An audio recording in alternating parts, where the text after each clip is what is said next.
What is a clause? I'll try to make clear here what a clause is in comparison to a phrase and in comparison to what is a sentence. So to begin with, a clause is a word or group of words ordinarily consisting of a subject and a predicate. And at this stage of this grammar module, I will state that a clause must have both a finite verb within the predicator and a subject. So let me say that again. A clause must have a finite verb within the predicator and its subject.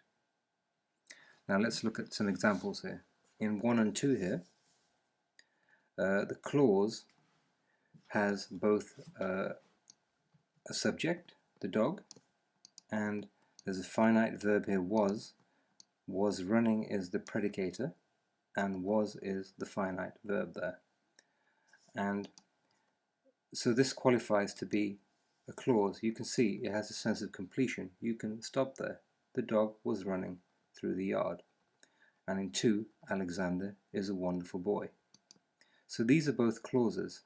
We can say that these clauses are also sentences. Now, how do you define a sentence?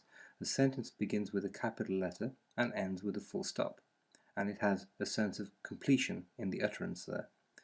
So here, the clause is a sentence, and these we call simple sentences because there's only one clause in that sentence. Now let's move on here. The most basic kind of sentence consists of a single clause, as we've just seen. However, there are more complicated sentence structures, and they may contain multiple clauses. In fact, you can have clauses within clauses. Let's look at some examples again. So I'm distinguishing here the difference between a sentence and a clause. Here, the child is the subject, silenced is the predicator, silenced somebody, this is a direct object. Then there's what is called a conjunctive conjunction. And what this does, it glues together two clauses, because then you have another one. She is the subject, started is a predicator, something. So here in 3 you have a full stop and you have a capital letter, so that's what it distinguishes it to be a sentence. But within the sentence you have two clauses joined together by this word here, and.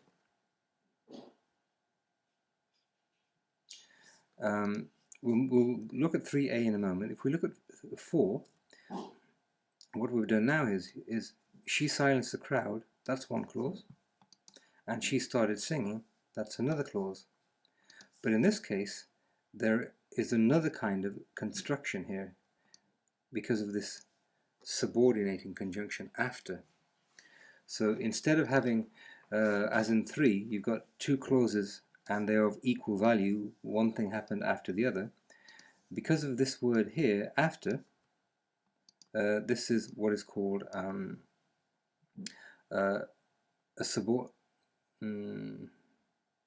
complex sentence. And the reason for this is because you've got two clauses, and this one here is dependent on the other one, because you can't stop here. After she silenced the crowd, you can't stop there. It's dependent on the other one for a sense of completion. Now let's focus our attention on 3a here. Earlier on I said that a clause must have both a finite verb and its subject, and so here in 3 you have the child silenced the crowd and she started singing. But as humans we're very efficient when we speak, and this has been ellipted, it's been not included in 3a. The child silenced the crowd and she started singing.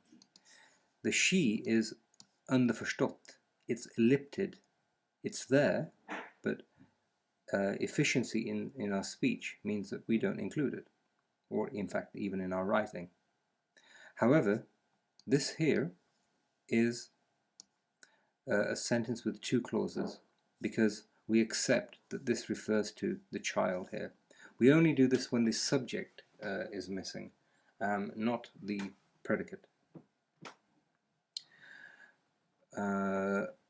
So that's to distinguish a sentence from a clause. Now let's look at how a clause differs from a phrase. If we again look at example 1 here, the dog was running through the yard. This is a complete clause. In fact, you could actually say the dog was running here, and through the yard is an adverbial. However,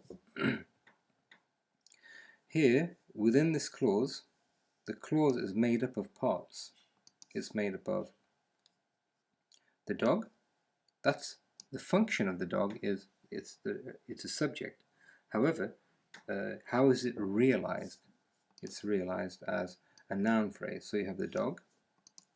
Was running is the predicator, and it's realized as a verb phrase.